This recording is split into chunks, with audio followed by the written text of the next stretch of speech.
వచ్చిన సర్వోన్నతుడు ఘనమైన తండ్రికి మొదలుగా లెక్కలేని నా కృతజ్ఞత స్తోత్రాలు తెలియపరుస్తూ ప్రభుదినముగా ఈరోజు ఆత్మతో సత్యంతో ఇచ్చే అవకాశం క్రీస్తు పునరుత్థాన దినాన్ని మనకు అనుగ్రహించి ఉన్నారు కనుక మరి ఆరాధనకి చేరువచ్చిన నా సహోదరుని మీ అందరికీ క్రీస్తునామములో హృదయపూర్వక వందనాలండి. మన యొక్క చోట్లుండి దేవుని యొక్క వాక్యాన్ని వింటూ మరి ఎంతో శ్రద్ధను ఇస్తూ చెప్తున్న మాటల మీద ఉంచుతూ ఆ మాటల కొరకు మనసు పెడుతూ మా కొరకు పరిచర్య కొరకు ప్రార్థిస్తూ మమ్మల్ని ప్రోత్సహిస్తున్న సహోదరులు మీ అందరికీ క్రీస్తునామమున తాటిపత్రి సంఘం నుంచి హృదయపూర్వక వందనాలు తెలియపరుస్తూ ప్రార్థన చేసుకుని వాక్య పరిచర్యలోనికి మనం వెళదాం. సర్వోన్నతుడు సర్వశక్తివంతుడు పరలోకమందు ఆశీనుడు అయిన మా కన్న తండ్రి, మీ పరిశుద్ధమైన నామమునకు లెక్కలేని స్తోత్రాలు స్తుతులు తెలియజేస్తాం. మమ్మల్ని ప్రేమించి గడిచిన ఆదివారం నుంచి ఆదివారం కాపాడి ఈ ఉదయకాల సమయంలో ఆత్మతోనూ సత్యముతో మిమ్మల్ని ఆరాధించుకునే అవకాశాన్ని మీ కుమారులుగాను మీ కుమార్తెలుగా మీ కుమారుడైన యేసుక్రీస్తు ద్వారా తండ్రి మాకు అనుగ్రహించినందుకు స్తోత్రాలు.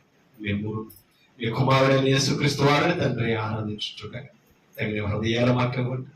ఇంతవరకు పాటల ద్వారా మేము మీ నామమును మహింపరిచి కనపరచు. మీ వాక్యము పరిచయంలోకి వెళుతుండగా మరి తండ్రి మీ వాక్యాన్ని పరిశోధన చేయగలిగిన మనసు మాకు ఇవ్వండి. మీ పరిశుద్ధాత్మ సహాయమును సహకారాన్ని మాకు అందించండి. ఈ భాగ్యం లేని వారు కూడా ప్రసాదించమని మరి ఇంకా రావలసిన వారు త్వరగా నడిపించమని వేడుకుంటున్నాం. మీ వాక్యం వినే చెవులను గ్రహించే హృదయాలను తగిన భద్రతలను ప్రతి ఒక్కరికి దయచేయండి.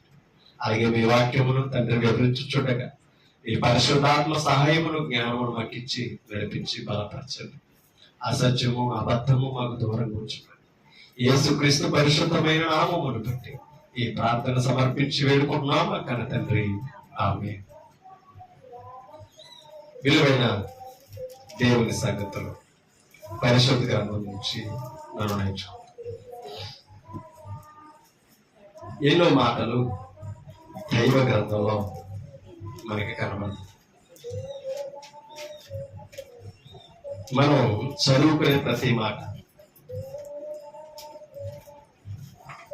మనం నేర్చుకునే ప్రతి మాట దేవుని యొక్క జ్ఞానాన్ని మనకి తెలియపరుస్తుంది.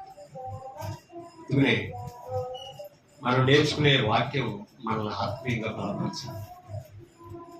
ఆయన సన్నిధికి మనల్ని చేరువుగా ఉంచాలి. ఏవి? ఆయన మాటలు, ఆయన గ్రంథం యొక్క వాక్యాలు మనల్ని దైవం దగ్గరికి మరీ ఎక్కువగా చేర్చాలి. మనం ఇవాళ వాక్యాన్ని వింటున్నాం, వాక్యాన్ని నేర్చుకుంటున్నాం, కానీ కొన్నిసార్లు మనం భయపడలేని పరిస్థితులు, దేవుని సన్నిధికి చేరలేని పరిస్థితుల్లో మనం అందరము. కానీ మరి రోజు ఆయన సన్నిధిలో మనం ఉండగలిగామని అంటే అది తన కుమారుడైన యేసుక్రీస్తు ద్వారా చేసిన భాగ్యం. ఒక మాట చదువుతాం, ఆది కాలంలోనికి ఆదికాండం 4వ అధ్యాయం చూడండి. 13వ వచనాన్ని మనం చదువుతాం. ఒకసారి 14వ వచనం చదువుతాం. నేడు ఈ ప్రదేశము నుండి నన్ను వెళ్ళగొట్టితివి, నీ సన్నిధికి రాకుండా ఏమయ్యాడట? నీ సన్నిధికి రాకుండా వెలివేయబడి దిగులు పడుచు భూమి మీద. ఎవరో?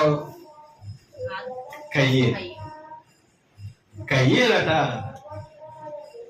దేవుడికి వ్యతిరేకంగా చేసిన లక్షణాలను బట్టి ఆయన సన్నిధి నుంచి వెలివేశాడు. ఎవరో?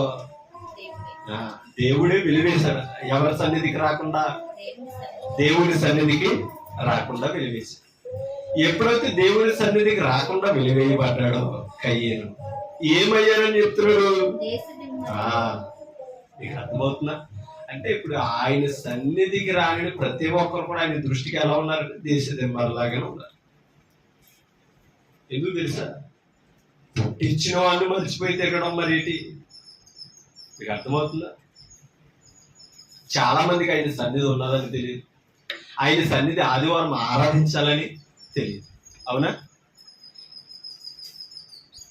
వాడికి అర్థం కాలేదు కనుక మరి వాళ్ళ వాక్యాన్ని ఆయన సన్నిధికి వచ్చి ఆయన మాట్లాడినవారు ఏం చేస్తున్నారు? మీకు అర్థమవుతుంది? ఆయన సన్నిధికి రాకుండా మానేస్తారు. ఎప్పుడైతే ఆయన సన్నిధికి రాకుండా మానేస్తున్నారో ఆయన సన్నిధికి రాని వారందరూ ఆయన దృష్టికి ఎలా కనబడుతున్నారో తెలుసా? మరలాగానే కనబడుతుంది. మీరు అర్థం చేసుకో. కారణం ఏంటంటే ఎందుకు ఆయన సన్నిధికి వెలివేశాడు? ఆయన సన్నిధికి రాకుండా ఎందుకు చేశాడు? ఆ శాపాన్ని కయ్యేనికి ఎందుకు ఇచ్చాడు? ఒక మాట మన చదువు 9వ వచనం. యెహోవా నీ తమ్ముడైన హేబెలు ఎక్కడ ఉన్నాడని కయ్యేనును అడుగగా అతడు నేనెరుగను. చూడండి ఎంత తలబిరుసుతో దేవుడితో మాట్లాడుతున్నాడు. చూడండి, నా తమ్ముని నేను ఎరుగును, నా తమ్మునికి నేను కావలి వాడనా అంటున్నాడట దేవునితో. నువ్వేనా కాపలా పెట్టావని నన్ను అడుగుతున్నావు అని అంటున్నాడట. ఎవరితో? దేవునితో. అంటే ఎంత వ్యతిరేకత చూడండి కయ్యేది. ఎందుకు తన తమ్ముడిని పొలంలో పడి చంపాడు అని అంటే కయ్యేను అర్పణ దేవుడు అంగీకరించింది.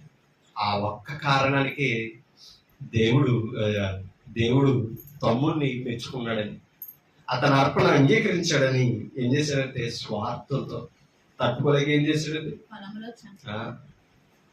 వాళ్ళు మనకంటే భక్తి పరుల పైన మనకి స్వార్థాలు ఉంటాయి. మనం అనుకుంటాం చాలా భక్తి చేస్తున్నాం అని ఆనందం మనకుంటాం. మనం చూసి అసూయ పడే వాళ్ళు కూడా కయ్యేలాగా ఉంటారు. మీరు అర్థం చేసుకో. కానీ ఎవరెన్ని అనుకున్న దేవుడి దగ్గర మనకున్న యథార్థతను పోగొట్టుకోకూడదు. అర్థమవుతుందా? అసలు దైవం దగ్గర ఉన్న భక్తి ఎంత గొప్పదో తెలుసండి. కయ్యేరు అనుకున్నాడు నా తమ్ముడిని చంపేస్తే పని అయిపోద్ది అనుకున్నాడు. కోపం తీరిపోయింది అనుకో. మీకు అర్థమవుతుందా?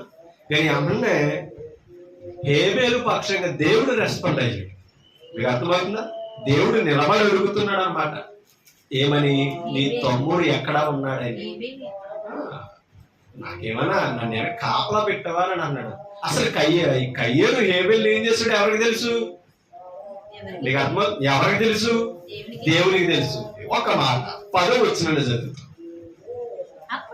అంటే నేను కావాలి వాడని అనాలి కానీ దేవుడు మాట్లాడుతున్నాడు. అప్పుడు ఆయన నీవు చేసిన పని ఏమిటి?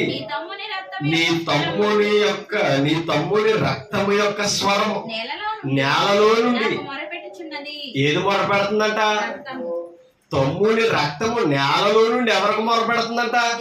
నా రక్తంలో ఎంత యథార్థత ఉందండి. తమ్ముని రక్తము దేవునికి మొరపెడుతుందట. ఆలోచించండి. అంటే ఇప్పుడు రక్తము స్వరం కూడా ఎవరన్నారో? రక్తం పెట్టిన మొర కూడా దేవుడి విన్నాడా? ఎక్కడి నుంచి? నేల నుండి. అవునా కదా? నేల నుండి ఆ రక్తము మొరపెడుతుంటే ఆ రక్తము యొక్క స్వరము విని కయ్యేరును నిలదీస్తున్నాడు దేవుడు. మీకు అర్థమవుతుందా? కాబట్టి రక్తం పవిత్రంగా ఉండాలి. మీరు అర్థం చేసుకోండి. మనలో బలం తగ్గిపోయిందని డాక్టర్ ఎప్పుడు అంటారో తెలుసండి? బ్లడ్ లేనప్పుడే. మన అనారోగ్యాలు ఎందుకు వస్తాయో తెలుసా? బ్లడ్ పాడైనప్పుడే. మన శరీరంలో వ్యాధులు ఎందుకు పడతాయని అంటే బ్లడ్ తగ్గుతున్నా, బ్లడ్ పాడవుతున్నా మనం ఏమవుతుంటే మలినం అవుతూ ఉంటాం. అందుకనే ఒక మాట చూపిస్తాను చూడండి.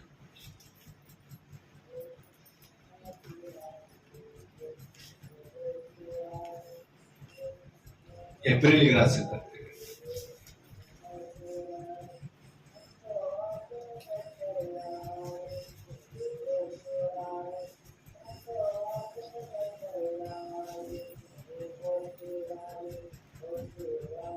ఏప్రిల్కి రాసిన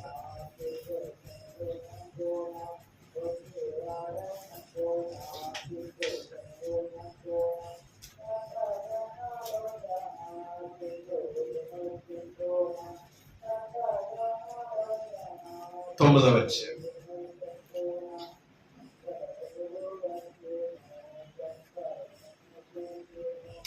ఈసారి ఒక మాట మీకు చూపిస్తాను.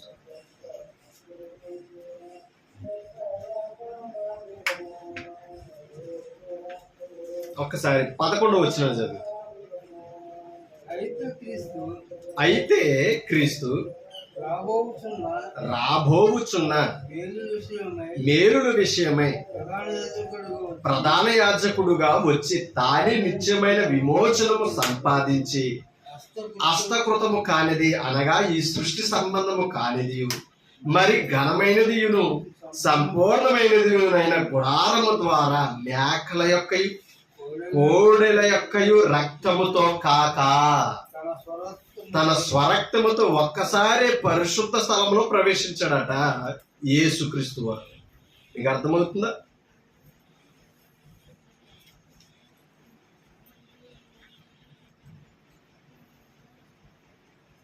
పద్నాలుగు వచ్చింది. నిత్యుడగు ఆత్మ ద్వారా తను తాను దేవునికి నిర్దోషినిగా అర్పించుకొనిన క్రీస్తు యొక్క రక్తము. ఎవరి రక్తం అంట? మేకల రక్తం కాదు, కోడెల రక్తం కాదు. క్రీస్తు యొక్క రక్తము నిర్జీవ క్రియలను విడిచి, అంటే నిర్జీవ క్రియలను ఏం చేస్తుందట? విడిచిపెట్టగలిగిన శక్తి క్రీస్తు రక్తంలో ఉంది. ఎడ్ల రక్తంలో, కోడెల రక్తంలో, మేకల రక్తంలో లేదు. అందుకని నిత్యమైన విమోచనము సంపాదించి పెట్టలేదు ధర్మశాస్త్రాన్ని అనుసరించే వారికి. నిర్జీవ క్రియలను విడిచి జీవము గల దేవుని సేవించుటకు మీ మనస్సాక్షిని ఎంతో ఎక్కువగా శుద్ధి చేయండి. ఏది? ఏది? క్రీస్తు యొక్క రక్తం. ఒకసారి కొలసీ పత్రికలోనికి వెళదాం. కొలసీ పత్రిక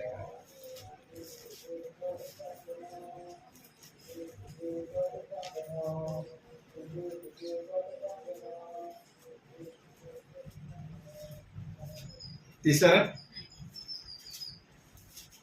1వ అధ్యాయం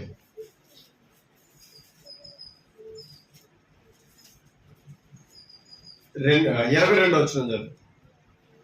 తన సన్నిధిని పరిశుద్ధులుగాను నిర్దోషులుగాను నిరపరాధులుగాను నిలువబెట్టుటకు ఆయన మాంసాయుక్తమైన దేహమందు మరణము వలన ఎవరితో?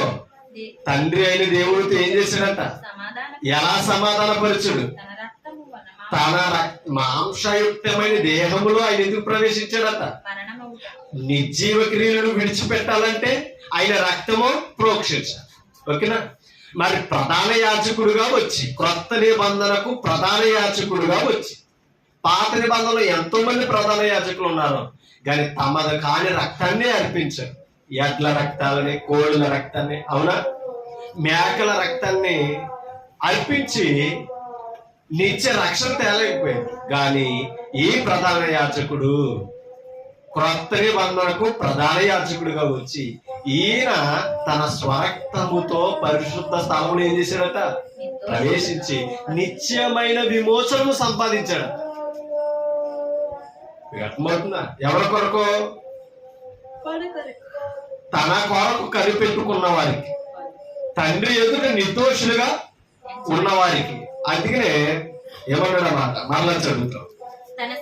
తన సన్నిధిని ఎలా ఉండాలంట? తన సన్నిధిని పరిశుద్ధులుగా ఉండాలట, నిర్దోషులుగాను నిరపరాధులుగాను నిలవబెట్టుటకు ఆయన మాంసయుక్తమైన దేహంలో మరణము వలన ఏం చేశాడట?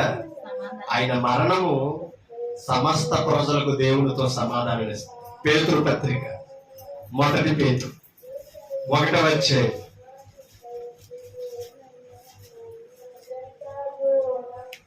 19వ వచనం. అమూల్యమైన రక్తము చేత అమూల్యం అంటే వివరిస్తున్నాడు చూడండి. అనగా నిర్దోషమును నిష్కలంకమునకు గొర్రె పిల్ల వంటి రక్తం అంట. క్రీస్తు రక్తము చేత గొర్రె పిల్ల వంటి క్రీస్తు రక్తము ఈయన గొర్రె పిల్ల కాదు, గొర్రె పిల్లను పోలినవాడు. అందుకనే లోక పాపములను మోసుకొని పోవు దేవుని గొర్రె పిల్లని యోహాను సువార్తలో మాట్లాడతారు యోహాను గారు. అవునా? ఎవరి పాపాలను మోయడానికి వచ్చాడట, ఎవరి పాపాలను విమోచించడానికి వచ్చాడట. సర్వమానవాళి పాపాలు, దైవ ఉగ్రతకు గురైన వారిని తప్పించడానికి ఆయన మాంసయుక్తమైన దేహంలో ప్రవేశించి ఆయన అమూల్యమైన రక్తము చేత నిర్దోషమును, అంటే గొర్రెల రక్తంలో అయినా దోషం ఉండొచ్చు, మలినం ఉండొచ్చు. కోడెల రక్తములో, ఎడ్ల రక్తములోనైనా మలినము దోషం ఉండొచ్చు. కానీ ఈ రక్తం ఎలాంటిదట? నిర్దోషమైనది. ఆయన రక్తంలో ఏ దోషం ఎందుకు తెలుసా? ఆయన నిర్దోషి గనక.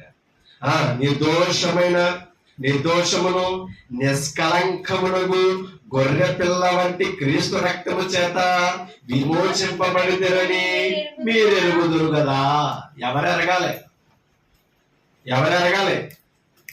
క్రీస్తులో ఉన్నవారు ఎరగాలట.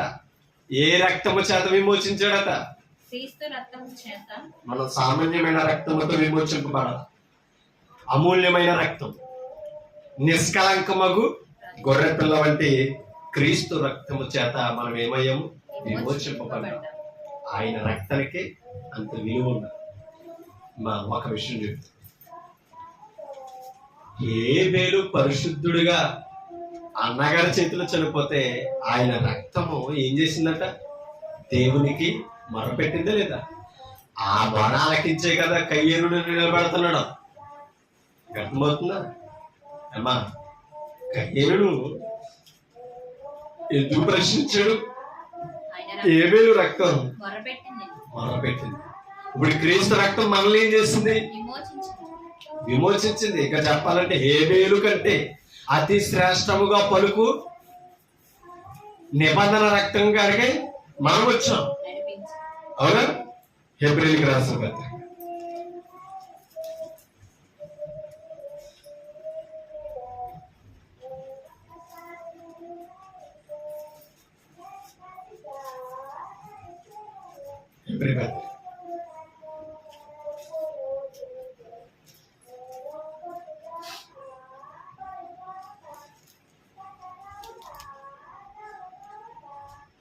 చూడండి.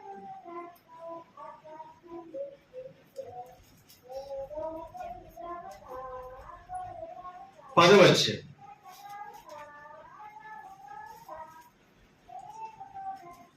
తీసారు. 27 వచ్చినట్టు చదువుతాం. న్యాయపు తీర్పునకు భయముతో ఎదురు చూచుటయు విరోధులను దహింపబోవు తీక్షణమైన అగ్నియు ఇకను ఉండును. మీకు అర్థమవుతుందా? న్యాయపు తీర్పు కొరకు భయముతో ఎదురు చూడాలట. ఎవరో 26 వచ్చు. మనము సత్యమును గూర్చి అనుభవ జ్ఞానము పొందిన తర్వాత, ఎవరో మీరు మేము అంటే అప్పుడు హెబ్రీ గారి పరిశుద్ధులతో సంఘములో ఉన్న వారితో మాట్లాడారు. ఈనాడు సంఘంలో ఉన్న మనం కూడా ఈ మాటలనే స్వీకరించుకోవాలి, మనకు అన్వయించుకోవాలి. ఇప్పుడు చదువుతున్నాం చూడండి. మనము సత్యమును గూర్చి పొందమా లేదా? మనం ఏమా అర్థమవుతుందా? మనము సత్యమును ఎరిగిన వారమా కాదా? సత్యం తెలిసిన వారమా కాదా? సత్యమును అనుభవం పొందుతున్నామా లేదా? సత్యమును గురించిన అనుభవ జ్ఞానము పొందిన తర్వాత అంటే సత్యమేదో అనుభవం మీద తెలిసిన తర్వాత బుద్ధి పూర్వకముగా ఎంత సత్యము తెలుసు కూడా మనం పాపం చేస్తాం. అది చెప్పి అంటే అర్థం ఏంటి? మరలా బాప్తిసం పొందే అవకాశం మరి ఇశ్రాయేలు మీకు అర్థమవుతుందా? పాపం చేసేవారు, పాప విమోచన కొరకు బలులు అర్పించారు. అవునా? ఆ జంతు బలులు రక్తము ద్వారా ఏమయ్యారు? పాప విమోచన పొందేవారు. మరలా బుద్ధిపూర్వకంగా పాపం చేసినందుకు మరలా ఏం చేయొచ్చు? క్రొత్త నిబంధన కాలంలో ఆ భాగ్యం లేదు. ఒక్కసారే మరణం. మీకు అర్థమవుతుంది, యేసుక్రీస్తు ఒక్కసారి విమోచింపబడ్డారు, ఒక్కసారి బలివేయి, ఒక్కసారి తిరిగి లేచి. ఇవాళ బాప్తిస్మంలో మనం కూడా పాపం విషయమే ఒక్కసారి చనిపోవాలి. మళ్ళా బుద్ధిపూర్వకంగా పాపం చేసి అయ్యో నేను ఎంత పాపం చేశాను మరలా బాప్తిస్మం పొందుదామని అనుకున్నాను అనుకో, ఎన్నిసార్లు బాప్తిస్మం పొందాలి చల్లదు.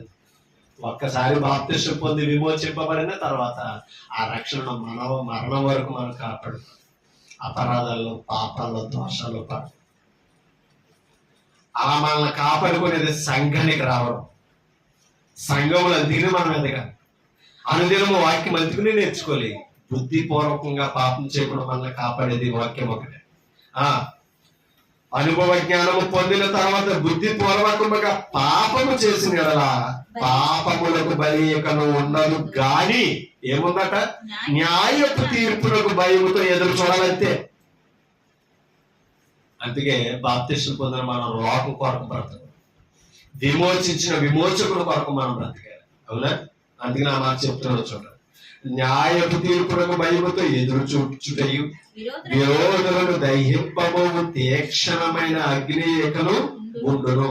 కాబట్టి తీర్పు ఉందే, మీకు నాకు తీర్పు ఉందే. దేహముతో జరిగించిన ప్రతి క్రియలకు ఏముందట, అవి మంచివైనను సరే చెడ్డవైనను సరే క్రీస్తు న్యాయపీఠం ఎదుట ప్రత్యక్షము కావాలని కొరింథీయులో ఉన్న పరిశుద్ధులతో పౌలు కూడా హెచ్చరిస్తారు. కాబట్టి మనం ఎలా పడితే అలా బ్రతకడానికి క్రీస్తు దగ్గరికి రాలేదు.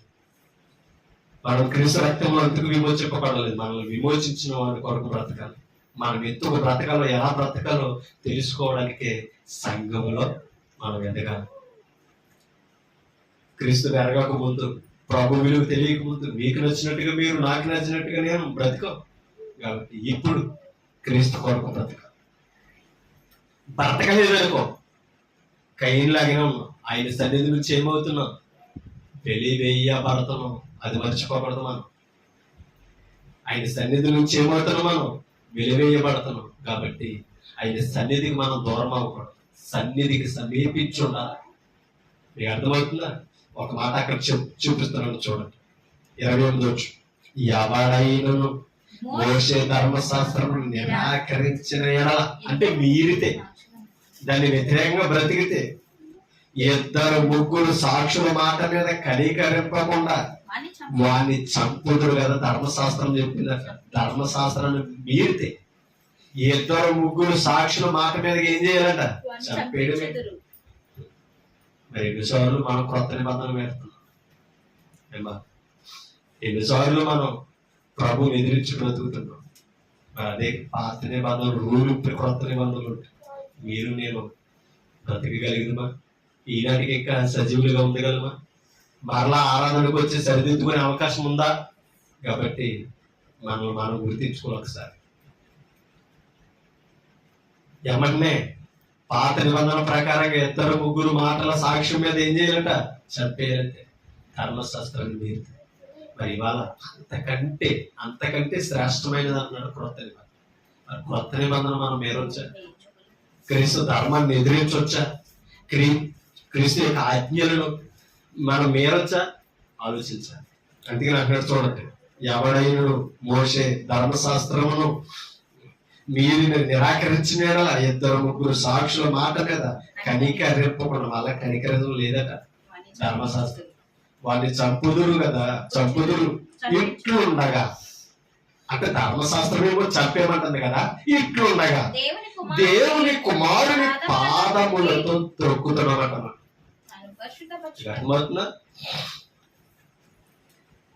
చూడండి, దేవుని కుమారుని పాదములతో త్రొక్కి వారు పరిశుద్ధపరచబడుటకు సాధనమైన నిబంధన రక్తమును అపవిత్రమైనదిగా ఎంచి. అర్థమవుతున్నా? అంటే క్రీస్తును ఏం చేశారట, పాదములతో త్రొక్కి, ఓకేనా, పాదములతో త్రొక్కి తాను పరిశుద్ధపరచబడుటకు సాధనమైన నిబంధన రక్తమును ఎలా ఎంచకూడదట, అపవిత్రమైనదిగా ఎంచి కృపకు మూలమగు ఆత్మను తిరస్కరించిన వాడు. కృపకు మూలమగు ఆత్మను అంటే మనం ఎప్పుడైతే ఆయన రక్తంలో కడగబడుతున్నాం ఏమవుతున్నాం? పరిశుద్ధాత్మని సైలెంట్ మీకు అర్థమవుతుందా? పరిశుద్ధాత్మను పొందుతున్నాం. కృపకు మూలమగు ఆత్మ అంటే దాని అర్థం ఏంటి తెలుసా? ఆ పరిశుద్ధాత్ముడే మన కృపతో నడిపిస్తాడు. ఆ పరిశుద్ధాత్ముడే లేదనుకో మన కృప లేదు. కృప వైపు నడిపించేవాడు పరిశుద్ధాత్ముడు అంట. ఏమా అసలు క్షమాపించబడిన తర్వాత పరిశుద్ధాత్ముడు మనలోకి వచ్చాడు. మన పరిశుద్ధులు అయ్యాక మనలో మరలా పాపం ప్రవేశించిందా పరిశుద్ధాత్ముడు మనకు దూరం అవుతాడు. ఒకసారి ఆలోచించు. అందుకే నన్ను కృపకు మూలమగు ఆత్మను తిరస్కరించిన వాడు ఎంత ఎక్కువైన దండనకు పాత్రుడిగా ఎంచబడునని మీకు తోచును. ధర్మశాస్త్రం చంపేయమంటుంది కదా, అవునా? నిబంధనలు మీరితే ఏమంటుంది? చంపమంటుంది. మరి కృపకు మూలమగు ఆత్మను తిరస్కరించి ఆయన నిబంధన రక్తమును అపవిత్రమైనదిగా ఎంచితే ఎంత ఎక్కువైన దండన ఉంటుందంట పరిశుద్ధుల మీద, క్రైస్తవుల మీద. కాబట్టి మనం ఒకసారి ఆలోచించుకోవాల్సిన అవసరం ఉంది. ఒక మాట మీకు చూపిస్తాను. ఇరిమియా గ్రంథంలో చెప్పాను. ఇరిమియా గ్రంథం ప్రశాంత్ సైలెంట్ రూల్. ఇరిమియా గ్రంథం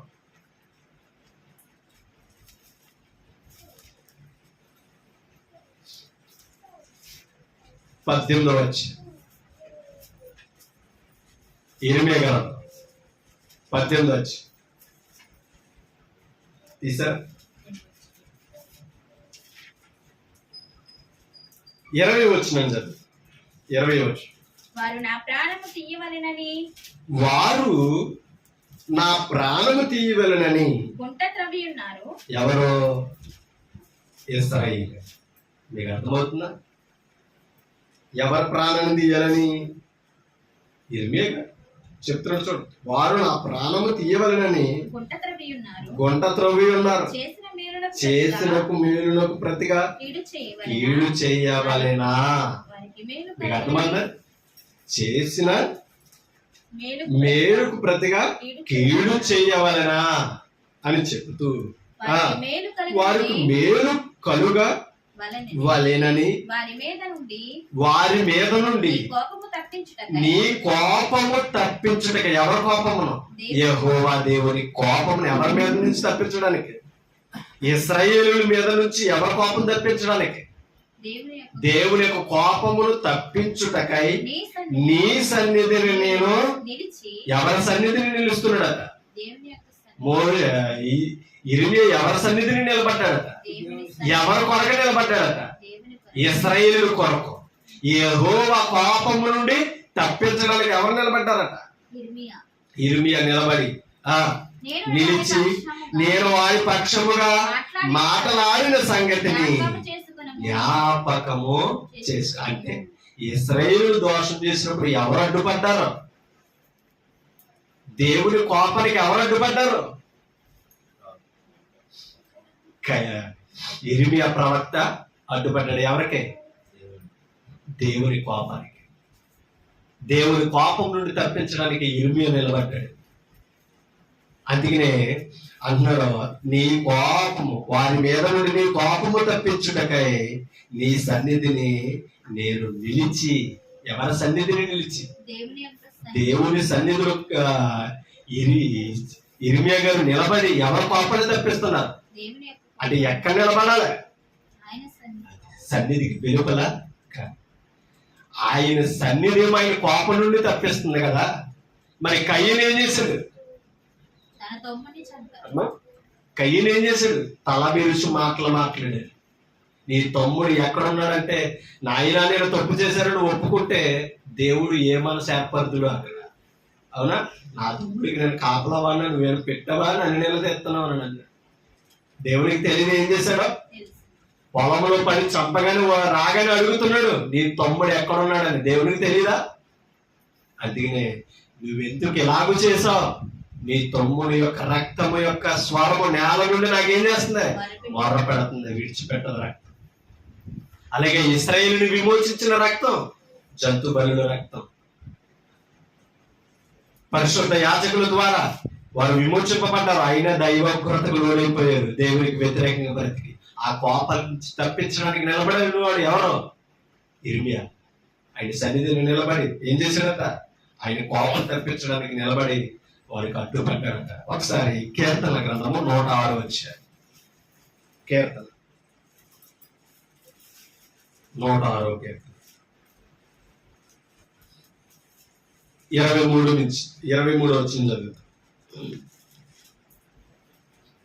అప్పుడైనా 23 వచ్చి అప్పుడు ఆయన నేను వారిని నశింపజేసేదను ఆయనను. నీకు అర్థమైంది? ఎవరిని? ఇశ్రాయేల్. మోషేతో చెప్తున్నాడంటే దేవుడు, నేను ఎవరిని నశింపజేస్తానని. వారిని అంటే ఎవరిని? ఇశ్రాయేల్. ఎందుకు తెలుసా? ఐగుప్తు నుంచి నడిపించి 40 సంవత్సరాలు వారిని భరించి కానానుకు చేరితే ఏం చేశారంట? వారు యెహోవా మీద తిరుగుబాటు చేసి.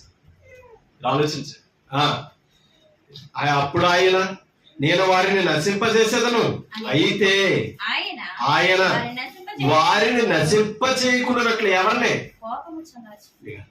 ఎవరిని? ఇశ్రాయేలుని నశింపజేస్తానని అనగానే వారిని నశింపజేయకుండానట్లు ఆయన కోపము చల్లార్చుటగా. ఎవరి కోపం? దేవుని కోపము చల్లార్చుటగా ఆయన ఏర్పరచుకున్న మోషే ఆయన సన్నిధిని నిలిచి అడ్డుపడెను. అంటే ఆయన సన్నిధిని నిలబడి ఇశ్రాయేలు కోపము యెహోవా నుంచి తప్పించడానికే అడ్డుపడితే అంగీకరించడానికి ప్రవక్తలు. మీకు అర్థమవుతుందా? అర్థమవుతున్న మాటలు. ఎవరి కోపం తప్పించింది? ఎవరి కోపం తప్పించింది? మోషే దేవుని కోపం మోషే వలన తప్పించబడ్డది లేదా? అమ్మా, ఎవరు నశించకుండా, ఇశ్రాయేలు నశించకుండా ఎవరు అడ్డుపడ్డారు? మోషే అడ్డుపడ్డాడు అరణ్యం. ఓకేనా? ఇందాక ఎవరు అడ్డుపడ్డారు? ఇర్మియా అడ్డుపడ్డా లేదా? కీడు, వారి మీద నుంచి కీడు తప్పించడానికే ఇర్మియా అడ్డుపడ్డాడు. ఇక్కడ ఎవరు అడ్డుపడ్డారంటే మోషే అడ్డుపడ్డాడట. అడ్డుపడి ఏం చేస్తున్నాడు? ఆయన కోపము నుండి ఆయన కోపమును చల్లార్చాడు. ఎవరు? మోషే.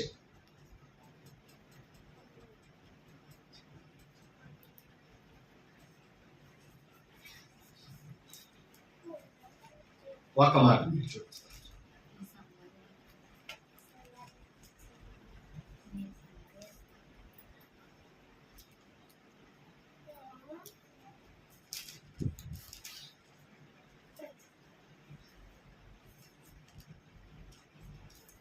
యెషయా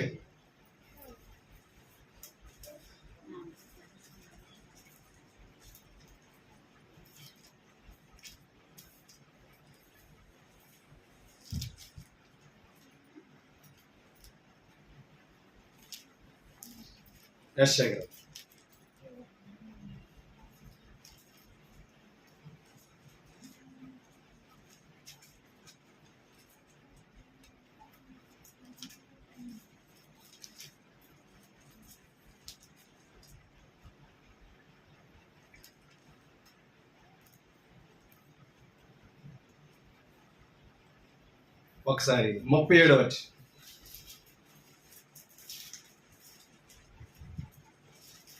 తీసా. 37 వచ్చేమో 14 వచ్చింది. చదువు. హిజ్కియా దూతల చేతిలో నుండి ఆ ఉత్తరము తీసుకొని చదివి యెహోవా మందిరములోనికి ఎవరో యెహోవా మందిరములోనికి పోయి యెహోవా సన్నిధిని దాన్ని విప్పి పరచి ప్రార్థన. యెహోవా సన్నిధిని ఏం చేశాడంట? ఎందుకంటే అష్షూరు రాజు ఇశ్రాయేలును హతమార్చడానికి హిజ్కియా దగ్గరికి వర్తమానం పంపించాడు. ఏ దేవుడు నా చేతిలో నుంచి ఏ రాజ్యాన్ని తప్పించలేదు. యెహోవా ఎంత, మీరంతా మీ దేవుడు ఎంత, నా చేతిలో నుంచి తప్పించే దేవుడు లేడని చెప్పి మాట్లాడినప్పుడు ఎమ్మటనే ఆ ఉత్తరమును విప్పి పరచి ఎవరో హిజ్కియా ఎవరి సన్నిధిని? దేవుని సన్నిధిని విప్పి పరచి ఏం చేస్తున్నాడట? ప్రార్థన చేశాడంటే ఏమని? యెహోవా కెరూబుల మధ్యను నివసించుచున్న ఇశ్రాయేలు దేవా, భూమి ఆకాశములను కలుగు చేసిన అద్వితీయ దేవా. మీకు అర్థమవుతుంది ఎలా వర్ణిస్తున్నాడు చూడండి ఆయన నామాన్ని. భూమి ఆకాశములను సృజించిన కలుగు చేసిన అద్వితీయ అంటే అర్థం ఏంటి? అలాంటి దేవుడికి ఒక లేడని. అద్వితీయుడు అంటే ఆయనకు ప్రతిగా మరొక దేవుడు లేడని. ద్వితీయము లేదు. అద్వితీయుడైన యెహోవా దేవా, నీవు లోకమందున్న సకల రాజ్యములకు ఏమై ఉన్నాడట? సకల రాజ్యానికి ఎవరు దేవుడు? యెహోవాయే దేవుడు. ఆయనకు ప్రతిగా మరొక దేవుడు లేడు. ఓకేనా? 38వ వచనం. ఇది యెషయా గ్రంథం 2వ వచనం. అతడు తన ముఖమును ఎవరో ఆ హిజ్కియా మరణకరమైన రోగం వచ్చింది. నీళ్లు చక్క పెట్టుకోమని యెషయా గారు వీళ్ళు చెప్తున్నారు.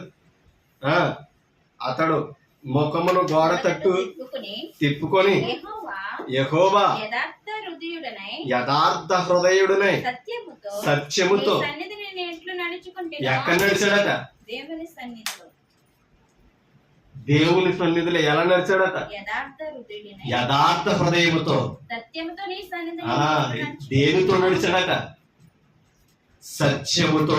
ఆయన సన్నిధిలో యథార్థ హృదయముతో నడిచాడు. అంటే ఆయన ఆరోగ్యంగా ఉన్నప్పుడు, బలంగా ఉన్నప్పుడు ఎక్కడ నడిచాడు? ఆయన సన్నిధిని నడిచాడు. ఎలా నడిచాడట? యథార్థంతో బ్రతికాడు. సత్యముతో ప్రవర్తించాడు. సత్యముతో నేనెట్లు నడుచుకుంటున్నాను నీ దృష్టికి అనుకూలముగా సమస్తమును నేనెట్లు జరిగించుతున్నాను అంటే ఇప్పుడు జ్ఞాపకం చేసుకోమని ఎంత ధైర్యంగా చెప్తున్నాడండి హిజ్కియా. ఎందుకు కృప చూపి జ్ఞాపకం చేసుకోమన్నాడా? ముందు బ్రతికిన జీవితం దేవుడి సన్నిధిలో ఉన్నది కానీ. కాబట్టి మనకి సమస్య వచ్చినా, మనకి ఏదైనా శోధన వచ్చినా, మనం ప్రార్థించినప్పుడు మనం పలకవలసిన ధైర్యం దేవుని దగ్గర మనం సంపాదించాలి. మీకు అర్థమవుతుంది? దేవుని దగ్గర భయాన్ని సంపాదించాలంటే ఒక మాట మీకు చూపిస్తున్నా చూడండి. ఇర్మియా గ్రంథం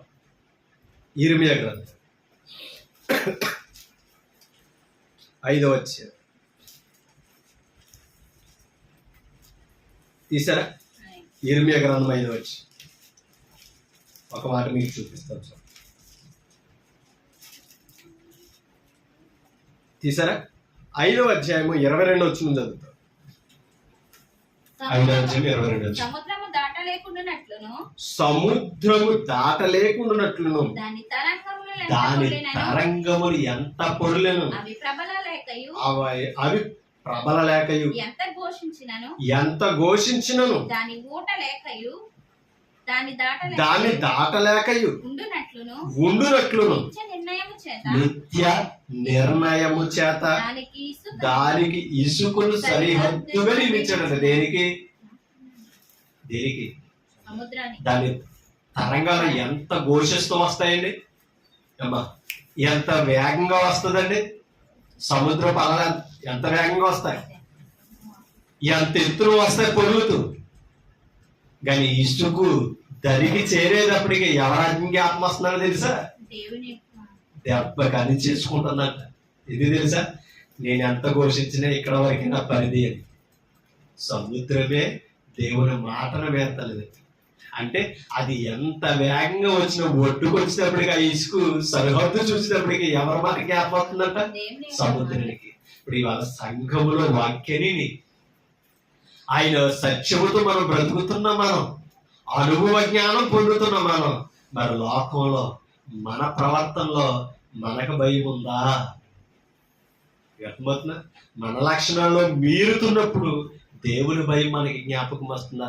అయ్యో నేను ఇంతవరకే బ్రతకాలే, ఇందులో నేను వెళ్ళకూడదే, ఇది నేను చేయకూడదే, ఇది నా లక్షణం కాదే, ఇది నా మార్గం కాదన్న భయం మనకు వస్తుందా? సముద్రం కంటే గొప్పవరమా మనం? అవునా కదా?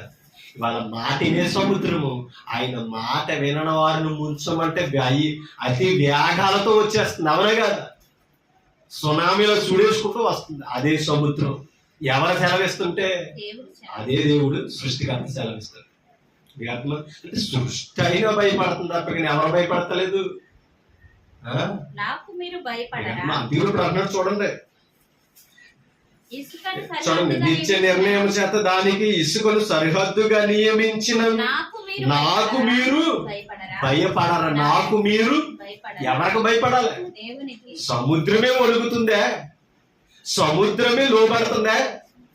నాకు మీరు భయపడరా అని చెప్తూ కింద మాట్లాడచ్చు. నాకు మీరు భయపడరా, నా సన్నిధిని వనకరా. నీకు అర్థమవుతుందా? కానీ అసలు లోకంలో ఎలాగో బ్రతికమంటే దేవుని సన్నిధికి వచ్చాకైనా ఏం పుట్టాలి? మనకే వణుకు పుట్టాలట. నేను దేవుని సన్నిధిలో ఉన్నానన్న భయం పుట్టాలట. దేవుని దగ్గరకు వచ్చా కూడా మనం భయపడకపోతే కయ్యేం లాంటి మనస్కత్వం కలిగిన వారమే. నీకు అర్థమవుతుంది? దేవుని దగ్గర ఉన్న భయం మనకు రావాలి. సృష్టి భయపడుతుంది, అవునే కదా? సృష్టి భయపడుతుంది. మనం కూడా ఎవరికి భయపడాలి? సృష్టికర్తకి భయపడాలి. ఒక మాట మీకు చూపిస్తాను చూడండి.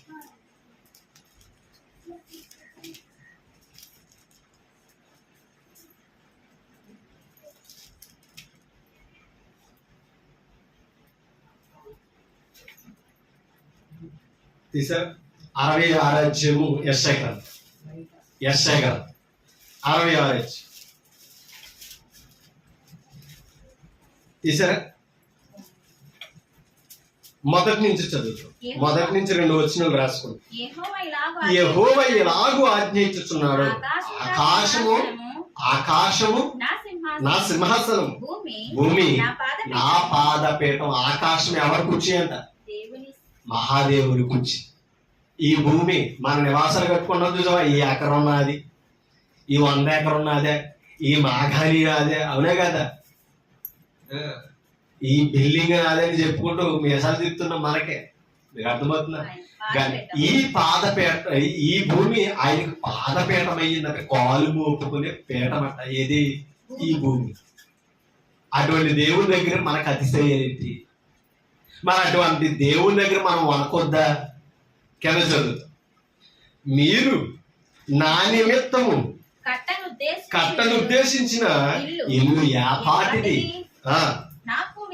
నాకు విశ్రమ స్థానముగా మీరు కట్టనుద్దేశించినది యాపటిది, నా స్థాయి ఇది. నాకు ఈ ప్రకృతిలో ఈ భూమి మీద ఎక్కడ నివాసం కట్టగలరు?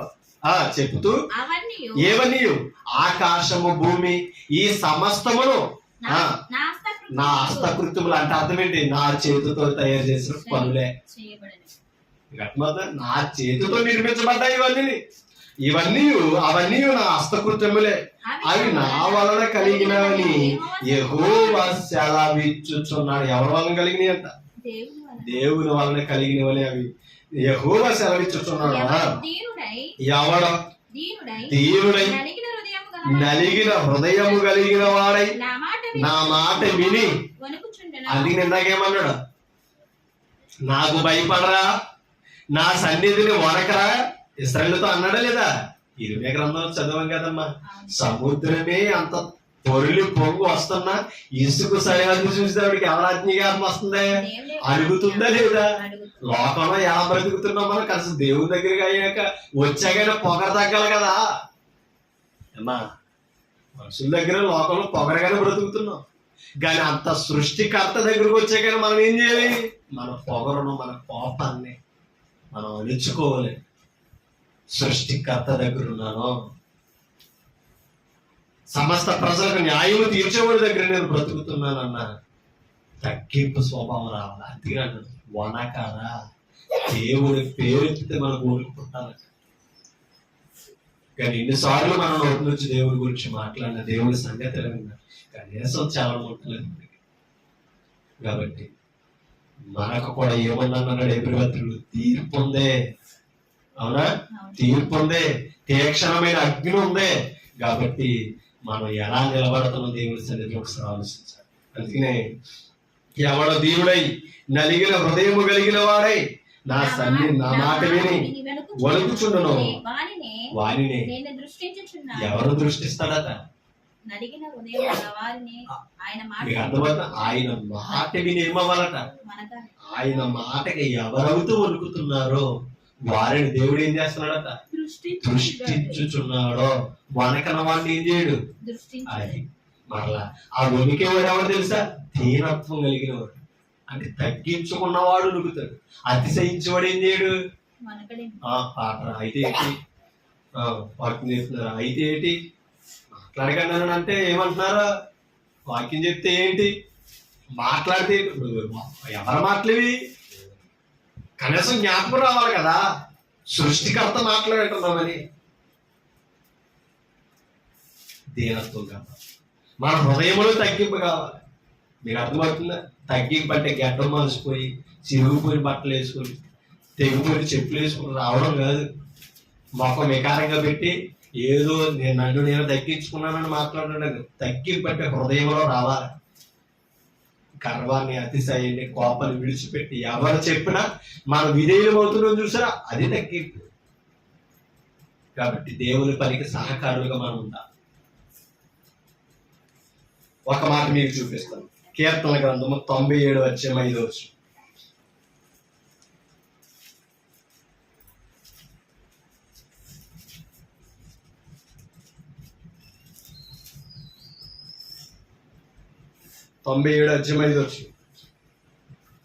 యెహోవా సన్నిధిని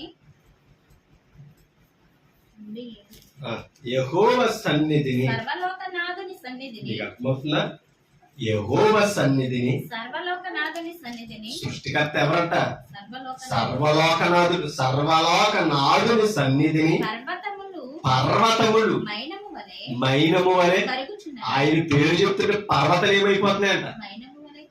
కరిగిపోతున్నాయట. అంటే ఆయన పవర్ చూడంత ఉందో. మైనము వలె కరుగుచున్నవి ఆకాశము ఆయన నీతిని ఏం చేస్తుందంట? అంటే మీకు ఏమర్థమవుతుందో, ప్రకృతి ఎంత గడగడ ఒలుగుతుందో తెలుసా అమ్మా?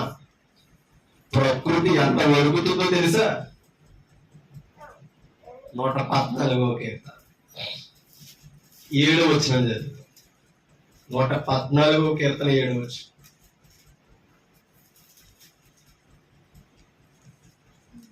భూమి చూడండి, 114:7. భూమి ప్రభువు సన్నిధిని, యాకోబు దేవుని సన్నిధిని. అర్థమవుతుందా? కానీ ఎవరు ఒలుగుతలేదు? ఇరిమియా జ్ఞాపకాలు ఎవరు ఒలుగుతలేదు? ఇశ్రాయేలు ఒలుగుతలేదు. ఇప్పుడు ఎవరు ఒలుగుతలేదు? విశ్వాసులు ఒలుగుతలేదు. ఎవరికే? సేవకుడు కాదు. దేవునికి ఏమవ్వాలట? వనకాలి. దేవుడి పేరు చెప్తే వణుకు పుట్టాలట. మీకు అర్థమవుతుందా? దేవుడి పేరు చెప్తే ఏం పుట్టాలి? మనకి వణుకు పుట్టాలి. యెషయా గ్రంథం అందుకనే ఏమవుతుంది? సముద్రము వణుకుతుంది. అవునా? సముద్రము వణుకుతుంది. భూమి ఏం చేస్తుంది? ఆయన సన్నిధిని, సర్వలోకన సన్నిధిని ఏం చేస్తుంది? వణుకుతుంది, కప్పించుతున్నది. మాట్లాడే లేదు. పర్వతములు మైను వలె ఏమవుతున్నాయి? ఆయన సన్నిధి పేరు చెప్తుంటే, యాకోబు దేవుడి ప్రజల దేవుడి పేరు చెప్తుంటే మైను వలె కరిగిపోతుంది. అంటే భూమి ఎంత వణుకుతుందండి. అంటే ఆయన సన్నిధిని వణకాలి. ఎవడు దీనుడై నలిగిన హృదయము గలవాడై ఆయన సన్నిధిలో వణుకుచుండను వారిని ఆయన ఏం చేస్తున్నాడు? దృష్టిస్తాడు. ఒకసారి 64వ కీర్తన, 64వ యెషయా గ్రంథం 64వ అధ్యాయం తీసారా? 64 అధ్యాయం మొదటి వచ్చి, గగనము చీల్చుకొని ఎవరో దేవుడు, గగనము చీల్చుకొని నీవు దిగి వచ్చేదవు గాక, నీ సన్నిధిని ఏమవుతానంట? ఆయన సన్నిధిని పర్వతాలు ఏమైపోతాయంట? తత్తరిల్లిపోతాయంట. మీకు అర్థమవుతుందా? అంటే ఎంత భయపడుతున్నాయండి, దేవునికి ఎంత జడుతున్నాయండి. ఒకసారి మనం అర్థం చేసుకోవాలన్నారు. ఒక మాట మీకు చూపిస్తాను.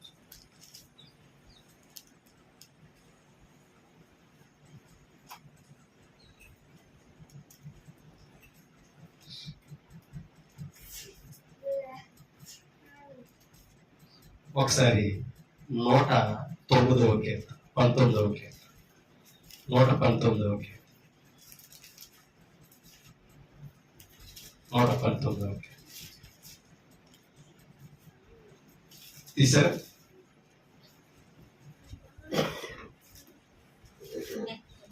నూట 19వ కీర్తన 38వ వచనం.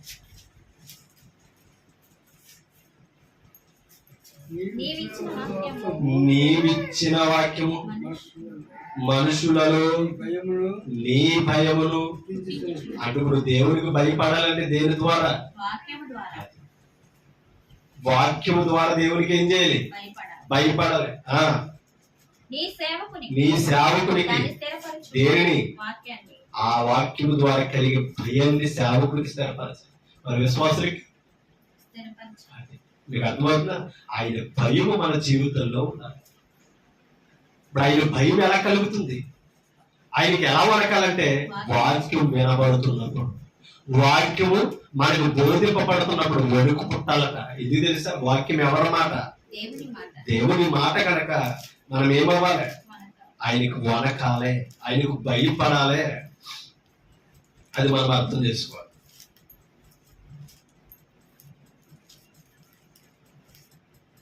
ఒక మాట మీకు చూపిస్తాను. యోనా గ్రంథంలో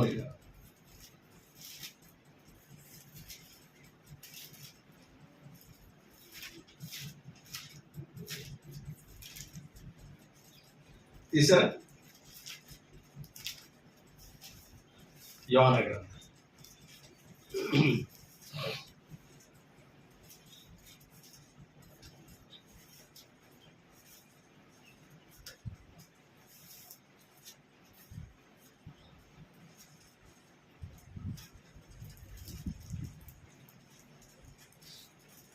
యోనకు పేజీ నెంబరు 762 పేజ్. పాత నిబంధనలో 762 పేజీ యోన గ్రంథం మొదటి అధ్యాయం 3వ వచనం. అయితే యెహోవా సన్నిధి నుండి తార్షీషు పట్టణమునకు ఎవరో యోన తార్షీషు పట్టణమునకు పోవాలనుకుంటాడండి. ఎవరో? యోన. అసలు ఎక్కడికి వెళ్ళాలి?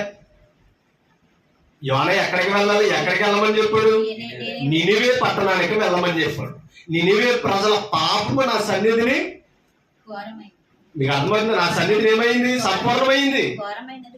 ఆ ఘోరమైన పాపం నుంచి వారిని తప్పించడానికి నువ్వేం చేయాలి? ప్రకటన చేయి. ఒకవేళ వారు మారి మనసు పొందితే నేనేం చేస్తాను? ఆ ప్రజలను తప్పించి క్షమిస్తానని అన్నది. కానీ ఏం చేస్తున్నాడు? ఆయన సన్నిధి నుంచి పారిపోతాడు. పారిపోయాడు కదా. ఎక్కడి నుంచి? ఆయన సన్నిధి. ఆయన సన్నిధిలో నిలబడే అవకాశం ఇస్తే ఏం చేస్తున్నాడు? యోన పారిపోతాడు. మీకు అర్థమైందా? కానీ కయ్యేమన్నాడు ఇందాక? నీ సన్నిధికి రాకుండా నన్ను ఏం చేసావు? వెలివేసావు. దేశ తెమ్మరనైనా తిరగాలి అని చెప్పి. మీకు అర్థమవుతుందా? నేను ఆయన సన్నిధి నుంచి పారిపోయాడు. ఎవరో? యోన. పారిపోయాడు లేదా? ఆయన మాటలు ప్రకటించకుండా పారిపోయాడు. ఒక మాట. ఆయన పని చేయకుండా పారిపోయాడు కదా. ఏం సాధించాడండి? వాడెక్కాడు. తార్షీషు పట్టణానికి వెళ్ళే వాడెక్కాడు. ఏం జరిగింది? అవునా?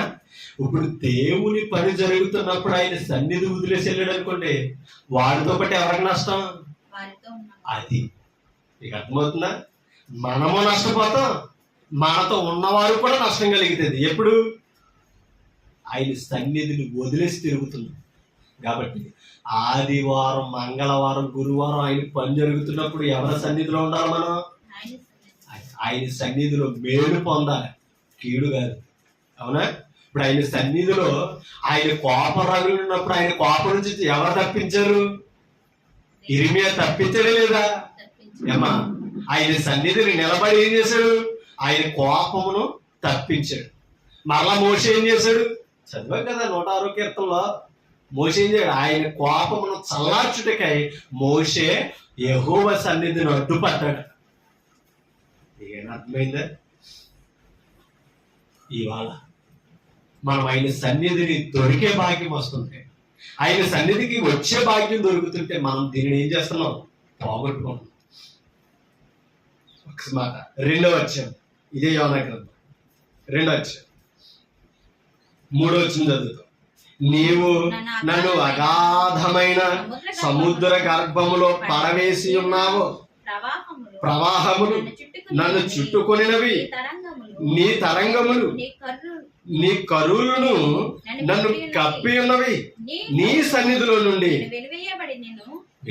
నీ సన్నిధిలో నుండి నేను వెలివేయబడినను. నీ పరిశుద్ధాలయము తట్టు మరలా చూచెదను అనుకున్నారట. ఎవరో? యోనా. మీకు అర్థమవుతుంది? ఆయన సన్నిధి నుంచి ఎక్కడికి తప్పించుకోలేమండి.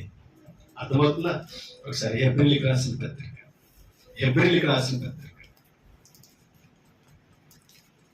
తీసారా? ఏప్రిల్ పత్రిక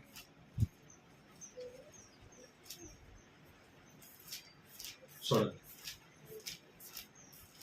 ఏప్రిల్ పత్రిక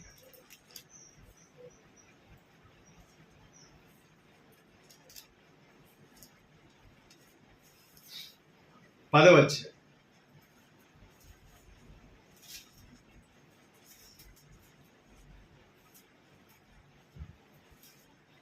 తీసారా? 10వ అధ్యాయం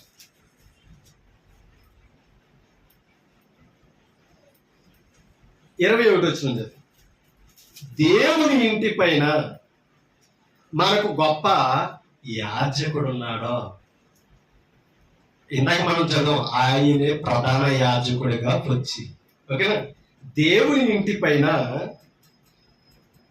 తీసారా? ఏప్రిల్ పత్రిక 10:21 వచ్చింది.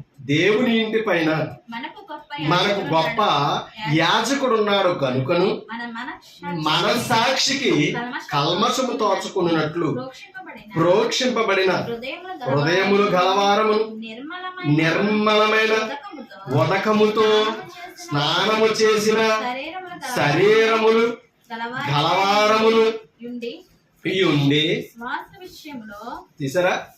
విశ్వాస విషయములో సంపూర్ణ నిశ్చయత కలిగి యథార్థమైన హృదయముతో మనము దేవుని సన్నిధానములకు ఎలా చేరాలంటే ఆయన సన్నిధానానికి ప్రోక్షింపబడిన హృదయాలు అంటే అర్థం అంటే కడగబడిన మనస్సాక్షికి కల్మషము చూసారా?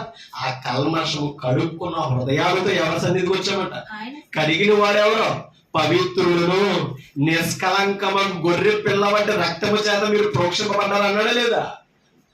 ఆయన కడిగి ఆయన సన్నిధానానికి మనం చేర్చు. ఈ సన్నిధిలో నుంచి దూరం అవ్వాలని మనం బ్రతుకుతున్నామంటే మనకంటే పురుషులు ఎవరైనా ఉన్నారట? కాబట్టి ఒకసారి ఆలోచించారు. ఆయన సన్నిధిని బ్రతికే అవకాశం మనకి ఇచ్చాడు. పోగొట్టుకోకూడదు. ఆయన సన్నిధిని ఇశ్రాయేలుకి కోపం నిలిచి దహించేయాలనుకున్నప్పుడు, నాశనం చేయాలనుకున్నప్పుడు ఎవరు అడ్డుపడ్డారు? మోషే అడ్డుపడ్డాడు, ఇర్మియా అడ్డుపడ్డాడు. అవునే కాదు? మరి అలా మనకి దేవుని మీద దేవుని కోపం మన మీద ఉంటే మనకెవరు అడ్డుపడుతున్నారు తెలుసు? ఇప్పుడు తన కుమారుడైన యేసుక్రీస్తు మనకే అడ్డుగా నిలుస్తుంది. మీకు అర్థమవుతుందా? ఆయన కృప మనల్ని ఇంకేం చేస్తుంది? అడ్డుగా నిలబెడతాం. ఆయన సన్నిధికి ఇంకా చేరినట్లు, ఆయన సన్నిధికి దూరం అవ్వకున్నట్లు ఏం చేస్తున్నాడు తెలుసా? ఇంకా ఆయన కోపం మనల్ని ఏం చేస్తుంది తెలుసా? బలపడుతుంది. ఆయన సన్నిధిని మనం ఏమవ్వాలి? వనకాలే. ఆయన సన్నిధిలో ఏమవ్వాలి? భయపడాలి. దేనికి భయపడాలి? వాక్యానికి. నీవు ఇచ్చిన వాక్యము మనుషులలో ఏం చేస్తుంది? నీ భయమును పుట్టించుతున్నది. అది నీ సేవకునికి స్థిరపరచు. ఇవాళ ఆరాధన ప్రభు పని చేయాలి. సేవకుడు బోధ విడిచిపెట్టి వెళ్ళకూడదు. అవునా? విశ్వాసి ప్రభుని జ్ఞాపకం చేసుకొని బోధ విని ప్రభుని యథార్థంగా ఆరాధించాలి. పోగొట్టుకుని విడిచిపెట్టి తిరగకూడదు. తిరిగామా? ఇక అర్థమవుతుందా? యోనాతో ఉన్న ప్రజలు ఏమైపోయారు? మన ప్రజలు కూడా అలాగైపోయారు. మనం దేవుని సన్నిధిని విడిచిపెట్టి తిరిగామా, మనతో పాటు మన కుటుంబాలు కూడా దేవుని బ్రతికే లోనైపోతాయి. కాబట్టి కోపం నుంచి తప్పించేవాడు ఎవరంటే యేసుక్రీస్తు ఒక్కడే. ఒక మాట మీకు చూపిస్తాను చూడ. కీర్తన గ్రంథం రెండవ వచ్చి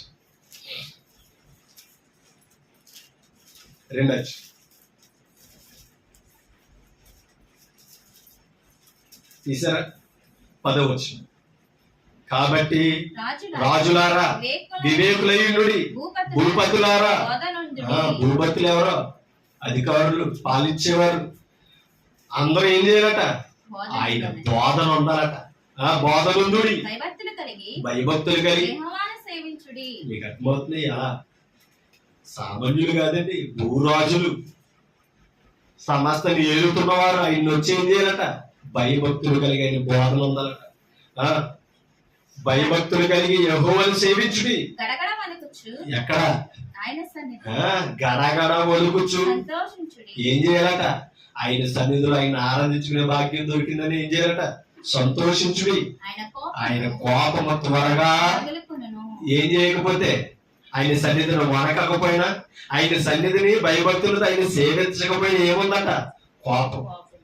కోపము త్వరగా రగులుకొను, కుమారుడు ముద్దు పెట్టుకుని లేని ఎడలా. ఎవరా కుమారుడు? మరి కుమారుడు ముద్దు పెట్టుకోకపోతే తండ్రి కోపం ఇస్తాడు, కుమారుడు కోపం ఇస్తాడు. ఆయన కోపం నుంచి ఎవరు తప్పించగలరు? ఇశ్రాయేలు తప్పించడానికి మోసే ఉన్నాడు, అవునా?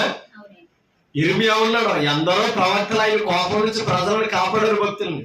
ఇవాళ ఆ కోపం నుంచి తప్పించే కుమారుడు యేసుక్రీస్తున్నాడు. ఆయనకే కోపం పుట్టిస్తే మరి మనల్ని తప్పించేవాడు ఎవరున్నారు? ఎవరు లేరు. కాబట్టి దేవుని కోపం నుంచి తప్పించేవాడు ఎవరైనంటే యేసుక్రీస్తు. ఆయన తప్పించాడు రక్షకుడుగా, ఆయన రక్తాన్ని ప్రోక్షించాడు. మనం ఏం చేయకూడదు? ఆయన కోపానికి ఒకరికే పాలకూడదు. కీర్తన 89వ కీర్తన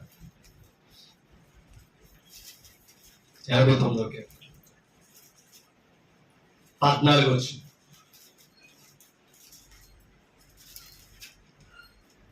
నీతి న్యాయములు నీ సింహాసనమునకు ఆయన సంఖ్యములు నీతి న్యాయములు తొలగిపో. ఆయన సింహాసనానికి ఏదో ఆధారం అంట? నీతి. అది ఇవాళ మన భక్తికి నీతి న్యాయం అవసరం. కృపా సత్యములు నీ సన్నిధాన. కృపా సత్యములు నీ సన్నిధాన వర్తనులు అంటే అర్థం ఏంటి? ఆయన సన్నిధులు నడిచేవేవట కృపా సత్యములు. కృపా సత్యములు ఎవరి ద్వారా కలిగినాయి? యేసుక్రీస్తు ద్వారా కలిగినాయి. అంటే ఆయన సన్నిధులు నడిచేవేవి? కృపా సత్యములు. ఆయన సన్నిధిలో ఎలా నడిచానని చెప్పి హిజ్కియా యథార్థమైన హృదయంతో సత్యముతో నీ సన్నిధిలో నేనెట్లు నడిచాను కృపతో జ్ఞాపకం చేసుకోమన్నాడా లేదా? ఇప్పుడు ఆయన సన్నిధిలో నడిచేవేవి? కృపా సత్యములు. అవి వాళ్ళ మనల్ని విమోచిస్తున్నాయి. ఆ విమోచించడానికి కొలసీలకు రాసిన పత్రిక వారు చెప్పి మనం ఊహించుకుంటాం. కొలసీలకు రాసిన పత్రిక, కొలసీ పత్రిక 1వ అధ్యాయం. కొలసీ పత్రిక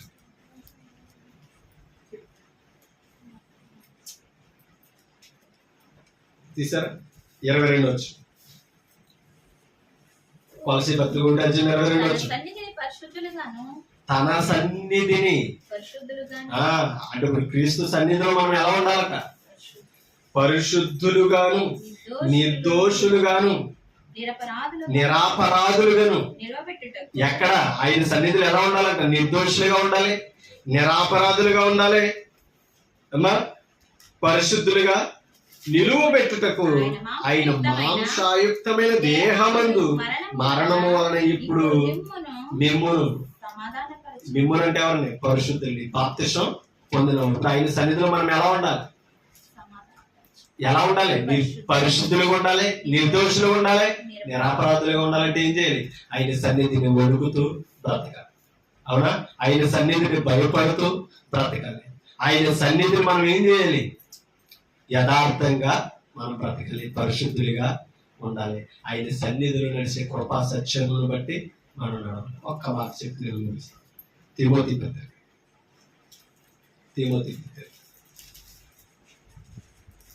1 తిమోతి 5:24 5:24. కొందరి పాపములు తేటగా బయలుపడి న్యాయపు తీర్పులకు ముందుగా నడుస్తున్నామంట. ఏవి పాపాలు ముందు నడుస్తున్నాయంట. కొందరి పాపములు న్యాయపు తీర్పులకు ముందుగా నడుచుచున్నవి, మరి కొందరి పాపములు వారి వెంట వెలుచున్నాయి. కాబట్టి మన ముందు నడవలసిన కృప సత్యం. లోకంలో సన్నిధి విడిచి వెళ్ళి తిరుగుతుంటే వినాలి, మనమైన సన్నిధిని విడిచి లోకంలో తిరుగుతుంటే మన ముందు ఏం నడుతున్నాయట? పాపాలు నడుతాయి. కానీ ఆయన సన్నిధిలో ఏం నడుతున్నాయట? కృప సత్యం. ఆయన సన్నిధిలో ఉన్నవాడికి మన ముందు ఏమున్నాయి? కృప సత్యం. కృప సత్యాలు మనం ఏం చేస్తున్నాయి? ఆయన సింహాసనం దగ్గరికి నడిపిస్తున్నాయి, నిర్దోషులుగా నడిపిస్తున్నాయి. కాబట్టి నిర్దోషులుగా తీర్చే కృపా సత్యములను బట్టి నడుద్దామా? లేదు ఆయన సన్నిధిని విడిచిపెట్టి దోషులుగా పాపాల ముందు నడుచుకుని తీర్పుకు వెళదామా? తీర్పును తప్పించే కుమారుడికి విధేయులుగా ఉందామా? మనల్ని మనం హెచ్చరించుకోవాలని, ఆ వాక్య ప్రకారంగా మనం నడవాలని, ఆయన సన్నిధాన వర్తనులుగా ఉండాలని, ఆయన సన్నిధిని ఎప్పటికీ మనం పోగొట్టుకోకూడదని, ఆయన సన్నిధిని భూమి ఆకాశం ఏం చేస్తున్నాయి? వడుగుతున్నాయి. పర్వతాలు ఏమవుతున్నాయి? తత్తరిల్లు బయలు వలె కలుగుతున్నాయి. కాబట్టి మనము భయపడదాం. ఆయన సన్నిధికి దొరికినప్పుడు దూరం చేసుకోకూడదు. నన్ను నేను హెచ్చరించుకుంటాను, మిమ్మల్ని హెచ్చరిస్తాను. ఓపిక మీ అందరికీ హృదయపూర్వక తెలియజేస్తూ ఈ మాటలు ముగిస్తాను. అందరికీ వందనాలు.